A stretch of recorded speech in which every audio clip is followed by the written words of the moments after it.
Primeiro, bom dia aos senadores, a todos que estão aqui. Para mim é um prazer imenso, de verdade.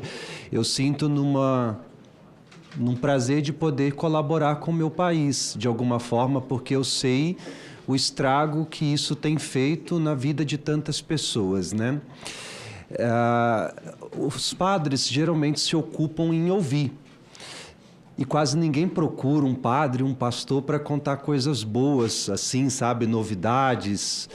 Foi-se o tempo, né, que as pessoas iam lá levar uma galinha caipira, um pão. Hoje é mais para contar problema, né, e dificuldades. Então a gente se vê exposto a todo momento a realidades que as pessoas estão vivendo. E nos últimos tempos eu tenho percebido que muitas pessoas nos procuram, as famílias, para partilhar situações como essas, famílias destruídas por conta de jogos. Quando eu falo destruídas, não estou me referindo somente à questão financeira, que é uma realidade também, mas eu me refiro, acima de tudo, no estrago que isso tem feito no convívio social dessas famílias, e sem, assim, comparar, né, como se fosse droga mesmo. Quando a droga toma alguma pessoa, isso afeta de alguma forma a família inteira. Uma pessoa viciada em uma droga, ela acaba trazendo um prejuízo para o pai, para a mãe, para os irmãos, para a família inteira. E esses jogos também estão fazendo isso na vida de muitas pessoas, e a gente tem visto isso se alastrar de uma forma assim como nunca antes foi visto. Existe um caso, ao meu ver, de saúde pública. Eu acho que o senhor médico pode até dizer melhor a respeito disso, né? Porque não é um padre que está falando, isso são dados científicos. Se não querem acreditar num padre, a ciência está aí para isso. Hoje a ludomania é classificada como uma doença, um transtorno mental, que é justamente o vício nos jogos e os estragos que isso pode causar na vida de uma pessoa. E é isso que está acontecendo, de forma muito não velada, mas de forma rasgada mesmo assim, e a gente está testemunhando isso. A internet, ela tem sido um meio de proliferação e incentivo destes jogos, e aqui a gente vê, como vimos aqui nesta CPI, vários casos, influenciadores de nome no Brasil inteiro, que incentivam esse tipo de coisa. Mas a gente se esquece também daqueles micro-influenciadores que estão presentes nas pequenas e médias cidades do nosso país, que começam a ostentar uma vida que, aos moldes de muita gente, é a vida ideal. Uma pessoa que antes não tinha muitos recursos aparece com um carro de luxo, com viagens internacionais, divulgando estes jogos, que dá uma falsa ideia de uma vida fácil, de que aquele que está vendo, que está por detrás da câmera, talvez possa pensar que aquilo é possível através do jogo, porque é isso que está sendo apresentado, e isso vai gerando um ciclo vicioso, que vai tomando conta mesmo assim, se alastrando, né, aos nossos olhos.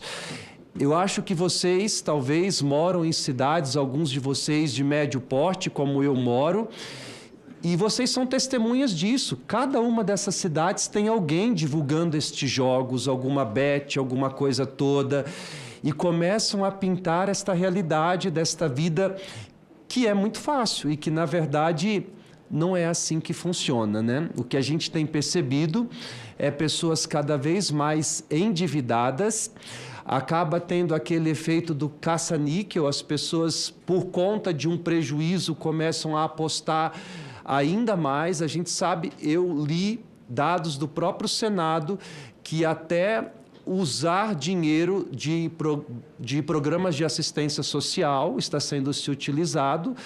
Tem números a respeito disso. O Brasil gasta por mês mais de 20 bilhões de reais em jogos de azar, de apostas. São números assim que são assustadores.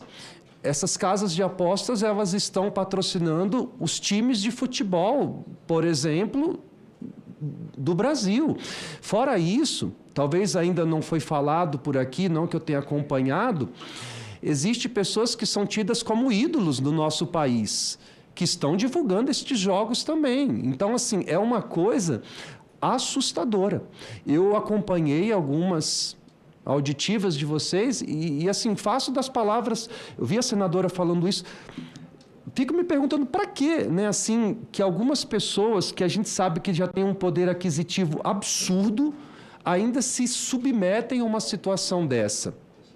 Não é simplesmente assim, joga porque quer. Eu acho que isso é uma falta de empatia com o ser humano, de caridade, e é ver uma realidade distorcida.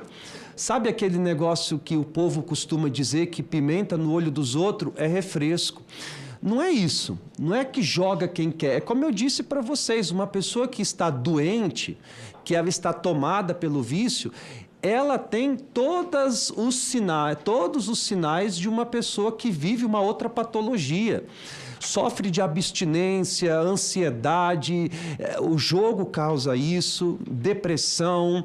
Então, não é simplesmente jogar se quiser jogar. A gente tem que entender isso como um vício que precisa ser tratado. O Hospital das Clínicas de São Paulo, inclusive, relata que aumentou mais de 3 vezes, o número de pessoas que buscaram ajuda médica por conta de jogo. Então, são casos de saúde. E o pior ainda é quando esses influenciadores, ao meu ver, se utilizam do discurso, porque eu já fiz publicidade de outro, não, evidente que não de jogo, mas eu já fiz publicidade de alguma coisa que eu acredito. E as marcas mandam para a gente um briefing, né? Que é aquele texto que você vai falar. Eles mandam um texto pronto. E você pode perceber que todos eles se utilizam desse discurso, né? Jogue pouco, não comprometa sua renda, assim, para romantizar o negócio, né? Então, não faça pouquinho, só um pouquinho, vai tentando um pouquinho. Como se isso fosse possível, né? Jogue isso, jogue aquilo, é desse jeito.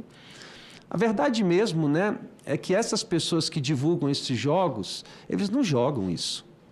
Eles ganham, eles faturam. Faturam de quem está perdendo, que é do povo mais simples. Existem dados também que a maioria dos jogadores são homens. Homens adultos, inclusive, né? Não sei se talvez por conta do futebol, de toda a audiência que existe, influencia de alguma forma, pode ser que sim, mas são homens que estão comprometendo a renda, muitas vezes da alimentação, da saúde, da educação dos filhos, para esta finalidade.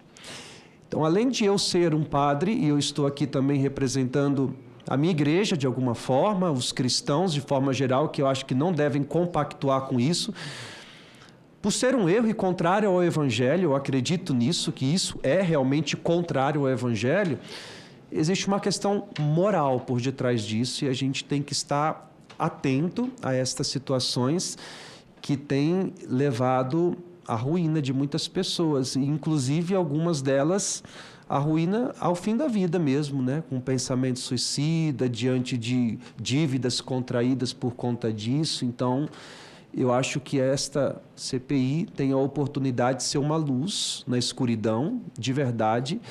Eu acho que vocês têm um dever, como representantes do nosso país e do povo brasileiro, para tentar, de alguma forma, amenizar esse câncer que está tomando conta de tantas famílias, de tantas pessoas. Em contrapartida, existem muitas pessoas, e isso eu acho que é interessante falar, não sou o único na internet, que se mostram veementemente contra a esse tipo de coisa. Eu não sou o único, tem várias pessoas que se utilizam das redes sociais para se colocar contra a esse esquema.